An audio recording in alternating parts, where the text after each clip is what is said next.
किलोमीटरवर बंधारे बांधण्याचं काम या तुमच्या किशोर पाटलांनी केलं. अरे ज्या विहिरीला फुटभर पाणी पण नव्हतं ना, ती विहीर आता इथं मी 24 करोड रुपयाचं मला वाटतं उपजिल्हा रुग्णालयाचं काम बांधवांनो या ठिकाणी चालू आहे. मी पाण्यापासून विजेपासून तर 100% नियोजन शेतकऱ्यांपासून तर आपल्या बांधवांपर्यंत करण्याचा प्रयत्न बांधवांनो या ठिकाणी तर केलाच. पण आज जो माझा बेरोजगार तरुण आहे ना, या तरुणाच्यासाठी अरे आमची ही छोटीशी सहकारी तत्वावर चालणारी MIDC जर का सोडली तर आमच्याकडे कुठली डेव्हलपमेंट नव्हती. पण या तुमच्या आमदारांनी तुमच्या या युतीच्या सरकारच्या भरोशावर, या राज्याचे मुख्यमंत्री आदरणीय एकनाथजी शिंदे साहेबांच्या भरोशावर 250 हेक्टर जमीन मंजूर MIDC साठी केली. येणाऱ्या वर्षभरात आपल्याला खात्री देतो की या देशातला 2-5 जरी चांगल्या पद्धतीचा उद्योग आणू शकलो ना, तर आज जो माझा बेरोजगार तरुण नोकरी पाण्याकरता पोटा पाण्याकरता जो बाहेर जातोय ना, त्याला एक सुद्धा माझ्या मतदारसंघातला तरुणाला पोट भरण्यासाठी गुजरात, मुंबई, नागपूर, औरंगाबाद, संभाजीनगर, नाशिक, पुण्यासारख्या शहरामध्ये जाण्याची आवश्यकता भासणार नाही. याची खात्री हमी आहे हा किशोरप्पा देतोय. बांधवांनो, आपण तेवढ्यावर थांबलो नाही. आपण 100 करोड रुपयाची सूतगिरणी मंजूर केली. त्याचा GR आपण आणला.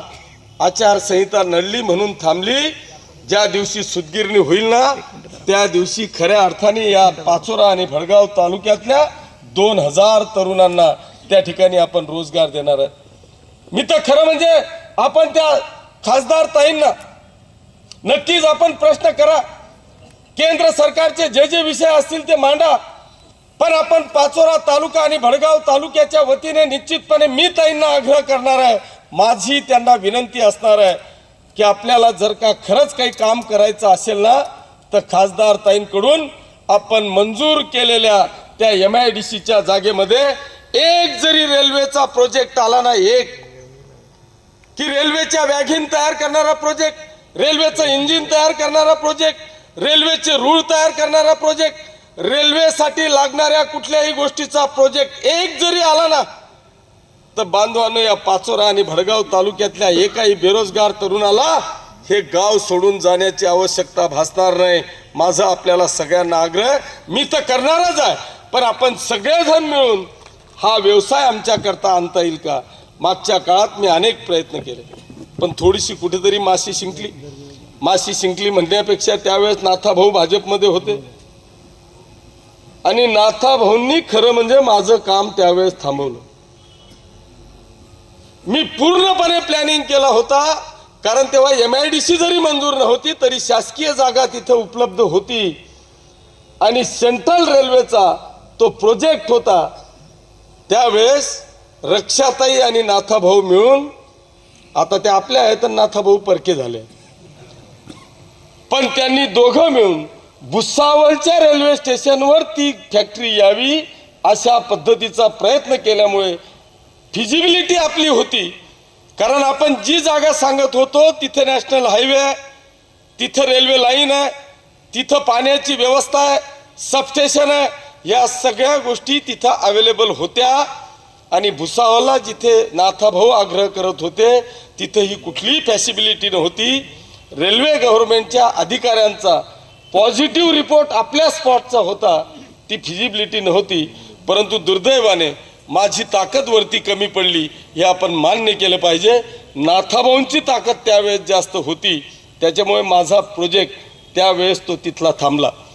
पण आता मी खात्री देतो की नाथाभाऊपेक्षा जास्त ताकद आपली आहे, कारण नाथाभाऊ विरोधात आहेत आणि आपण युतीत आहोत. आणि युतीचं सरकार राज्यात पण आहे आणि केंद्रात पण आहे. ह्या सगळ्या गोष्टी जर का बांधवांनो आपण पाहिल्या तर आता इथे सत्तेशिवाय शहाणपण चालत नाही. मी जेव्हा या ठिकाणी छाती ठोकपणे सांगतोय की आता माझी ताकद जास्त आहे, तर ते फक्त राज्य आणि केंद्र सरकारच्या भरोशावर सांगतोय. आपल्याला जर का ह्या सगळ्या गोष्टी करून घ्यायच्या असतील तर बांधवांनो सत्तेशिवाय शहाणपण चालत नाही. जिथे एखादा नगराध्यक्ष सत्तेचा नसेल ना, त्या गावाची डेव्हलपमेंट पहा. हे जे काही मी करू शकलोय किशोरप्पा विरोधात असताना तर याचे 10%ही कदाचित निधी आणू शकला नसता. पण तुमच्या सगळ्यांच्या आशीर्वादाने मी सत्तेत आलो. सुदैवाने राज्याचं सरकार आपलं, केंद्राचं सरकार आपलं, आणि या सरकारमुळेच हा एवढा मोठा निधी बांधवांनो आपण या शहरामध्ये आणि तालुक्यामध्ये आणू शकलो. आणि म्हणूनच या हजारो करोड रुपयाच्या गप्पा बांधवांनो आपण या ठिकाणी मारू शकतोय. आणि म्हणून माझी आपल्याला सगळ्यांना या निमित्तानं हात जोडून विनंती आहे की आपण गेल्या 10-15 वर्षापासून माझ्यावर प्रेम करतायत, माझ्या पाठीशी आपला आशीर्वाद आहे. अशीच गोष्ट एकदा होती की माझा वाढदिवस होता, मला राजकारणातलं काही तेव्हा अक्कल नव्हती, पण माझ्या वाढदिवसाच्या दिवशी मी सुरेश दादांना बोलवलं. त्यांच्या आघाडीवर या नगरपालिकेकरता माझ्या वाढदिवसाच्या दिवशी प्रचंड मोठी गर्दी झाली आणि मी या जनतेसमोर नतमस्तक होऊन तुमच्याकडे माझ्या वाढदिवसाचं गिफ्ट म्हणून मी नगरपालिका मागितली. या जनतेने ती मागणी स्वीकारली आणि ती मागणी स्वीकारल्याच्या नंतर मला 25 पैकी 19 जागा बांधवांनो त्या ठिकाणी निवडून दिल्या.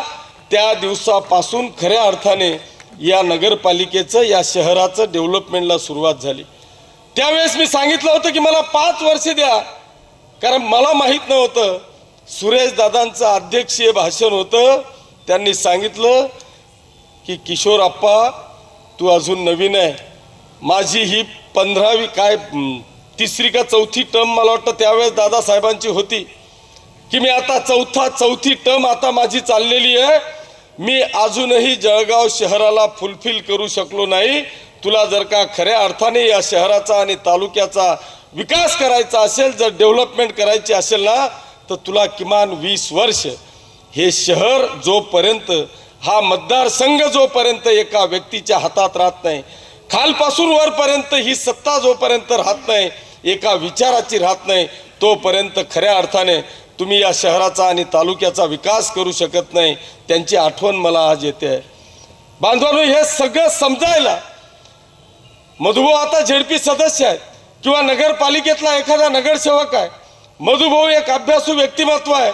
मधुभाऊ सुद्धा माझं चॅलेंज आहे की हे सुद्धा 10 वर्षाच्या कार्यकाळामध्ये पूर्ण जिल्हा परिषद समजू शकले नसतील. असे एक विशिष्ट 2-5 डिपार्टमेंट आहेत की त्या 2-5 डिपार्टमेंटवर आपण काम करतो आणि तेवढाच निधी आपण या ठिकाणी आणू शकतो. ही तर विधानसभा आहे. आता ह्या विधानसभेमध्ये काम करत असताना अरे 36 हेड आहेत, 36 डिपार्टमेंट आहेत, आणि या प्रत्येक डिपार्टमेंटपर्यंत जाऊन माझ्या प्रत्येक समाजाच्या घटकाला न्याय देण्याचं काम करायचं असेल तर पहिल्यांदा बांधवांनो 5 वर्ष तर समजायलाच चालले जातात आणि तिथून खऱ्या अर्थाने तुमची विकासाला सुरुवात होते. आणि ती सुरुवात आपल्याला मला वाटतं की आज झालेली आहे. बांधवांनो, मी आपल्याला सगळ्यांना आजच्या या कार्यक्रमाच्या निमित्तानं या ठिकाणी आग्रहाची विनंती करणार आहे की अनेक वेगवेगळ्या पद्धतीच्या बातम्या आपल्यापर्यंत पोहोचवण्याचा प्रयत्न केला जाईल, अनेक नरेटिव्ह सेट करण्याचा प्रयत्न केला जाईल, पण ही जनता खुळी नाही. या ठिकाणी मागे मुनाफ बाप्पू आहेत. मी आत्ता माहीत नाही, मी व्हॉट्सअपला पाहत होतो तर पाहता पाहता मुनाफ बाप्पूचा फोटो पाहिला तर तिकडे प्रवेश करत होते आणि तो फोटो मला मुनाफ बाप्पू आला. मी म्हटलं असं कसं काय झालं कि मुनाफ बाप्पू मेरे को छोड़ के कैसे क्या चले गए. मोबाईल मधून वरती तोंड करतो तो म्हणे मुनाफ बाप्पू समोरूनच येत आहे. आपले बी कार्यकर्ते इतके कलाकार आहे, तो फोटो पाहिल्याबरोबर तिकडे गेले आणि पकडूनच आणलं. आता लगेच प्रवेश आहे. बांधवांनो, मी या ठिकाणी या मतदारसंघामध्ये 2 गोष्टी फक्त मंत्र घेतलेला आहे, एक शांतता आणि दुसरा विकास. या 2 गोष्टी घेऊन मला या मतदारसंघामध्ये काम करतोय आणि भविष्यातही करायचं आहे. मला इथे शांततेची खराबी होऊ द्यायची नाही आणि विकासाला मागे पडू द्यायचं नाही. खऱ्या अर्थाने आम्ही अनेकदा असं ऐकलंय की शिरपूर पॅटर्न अमरीश भाईंनी जे केलंय ते शिरपूर पॅटर्न या महाराष्ट्रामध्ये आणि उत्तर महाराष्ट्रामध्ये अनेक पुढारी लोक हे सांगतात की शिरपूर पॅटर्न, शिरपूरला जाऊन आपल्याला पाहायचं आहे. माझी आपल्याला सगळ्यांना या निमित्तानं विनंती वजा आव्हान आहे. बांधवांनो, तुमचे आशीर्वाद, तुमच्या शुभेच्छा जर का या किशोर आप्पाच्या पाठीशी असतील ना, तर या महाराष्ट्रामध्ये एकमेव पॅटर्न भविष्यामध्ये येणार आहे ते म्हणजे पाचोरा भडगाव तालुका पॅटर्न. तुमचे फक्त आशीर्वाद आणि शुभेच्छा माझ्या पाठीशी राहू द्या. मी आपल्याला खात्री देतो की हे फक्त रोड गटार पाणी आणि लाईट झालं म्हणून तुमचा विकास झाला असं मी अजिबात म्हणणार नाही. ह्यात आमच्या मूलभूत गरजा आहेत. हा आमचा तो मूलभूत अधिकार आहे. ह्या आम्हाला प्रत्येकाला मिळायलाच पाहिजे याच्यात दुमत नाही. पण खऱ्या अर्थाने जर का सर्वांगीण विकास करायचा असेल ना तर आम्हाला ह्या गोष्टी पूर्ण केल्याशिवाय आम्ही सर्वांगीण विकासाकडे वळू शकत नाही. आणि म्हणून बांधवांनो, मी आपल्याला आज आग्रहाची विनंती, नम्र विनंती करतो की अनेक जण आहेत. आता यांच्यावर बोललं मग वैशुताईवर का बरं बोलला नाही हा पण प्रश्न येतो. पण आता त्या वैशुताईवर बोलण्याकरता उगाच डोक्याला ताप करण्यापेक्षा मी एक त्या अमोल भाऊचं मोबाईल ऐकलं होतं. अमोल भाऊ वैशुताईवर काहीतरी बोललेले होते. तेच तुम्ही ऐकून घ्या, तेच खरं आहे. जर ऐकलं असेल तुम्ही ते ऐकलंय का? वैशुताई बद्दलचं काहीतरी होतं. आता ती लहान आहे, तिला ते आपल्या आईराणीमा म्हणतात ना, ते आईबाईनी दिनी भर उठव शेजी नवरा कर, तशी परिस्थिती त्या ताईची झाली आहे. त्याच्यामुळे तिच्यावर उगाच बोलून ती शेवटी माझ्यापेक्षा लहान आहे, कशाला उगाच डोक्याला ताप करण्यापेक्षा तुम्ही समजदार आहात त्या गोष्टीत मला. कारण ते प्रचंड प्रयत्न करताय सगळेजण, खास करून येती ग किंवा आज तरी मनावर बोली, उद्या तरी माझ्यावर बोली आणि त्याच्यातलं काहीतरी सापडीन. मग ते आपल्याला काहीतरी असं उंदराला चिंदी भेटल्यासारखं ते घेऊन तरी मला पळता येईल. पण मग मी त्या काही डोक्यात जात नाही. पण आपल्याला खात्री देतो की भविष्यामध्ये येणाऱ्या काळामध्ये माझ्या ह्या व्यापारी बांधवांची मी आहे तोपर्यंत जीवनभर कोणताही मायचा लाल तुम्हाला अडवू शकत नाही, तुमची अडवणूक करू शकत नाही, तुमची लुटमार करू शकत नाही, तुमच्यावर दादागिरी करू शकत नाही, याची ग्वाही हा किशोरप्पा देतो. या पाचोरा शहरामध्ये दोन धर्मांमध्ये कुठेही जातीवाद होऊन या शहराची शांतता भंग होणार नाही याची काळजी मी घेतो. मी अनेकदा अरेदंगली होण्याचा प्रयत्न अनेकदा झाला. पण हा किशोरप्पा दोघं समाजांचे दगड खाणारा हा तुमचा आमदार आहे. इकडून मुसलमानांचे दगड खाल्ले, इकडून हिंदूंचे दगड खाल्ले, मध्ये हा किशोरप्पा उभा आहे. पण भानगडी होऊ दिल्या नाही. सगळ्यांना शांतता पाहून या शहराची शांतता आपल्याला कशी बनवून ठेवता येईल हा प्रयत्न या तुमच्या किशोर पाटलांनी केला आहे. त्याच्यामुळे मी आपल्याला खात्री देतो की इथं शांतता कधी बिघडणार नाही याची काळजी आणि खात्री हा किशोरप्पा तुम्हाला देतो. राहिला प्रश्न विकासाचा, तो मला वाटतं तुमचा 100% विश्वास आहे की ज्या पद्धतीचा विकास मी आतापर्यंत केला त्या फक्त तुमच्या मूलभूत गरजा होत्या. आता खऱ्या अर्थाने तुमचा सर्वांगीण विकास करायची वेळ आलेली आहे. येत्या 12 तारखेला या राज्याचे मुख्यमंत्री आदरणीय एकनाथजी शिंदे साहेब दुपारी 4 वाजता पाचोरा भडगाव मतदारसंघाच्या माझ्या प्रचाराच्या निमित्तानं येत आहे. आपण सगळेजण त्या दिवशी तर याच, पण त्या दिवशी खऱ्या अर्थाने या मतदारसंघाबद्दल माझं व्हिजन काय आहे, मला नेमकं करायचं काय आहे याचा वचननामा मी माननीय मुख्यमंत्री महोदयांच्या हस्ते प्रकाशित करणार आहे. त्या दिवशी आपल्याला कळेल की मला या मतदारसंघाकरता काय करायचं आहे.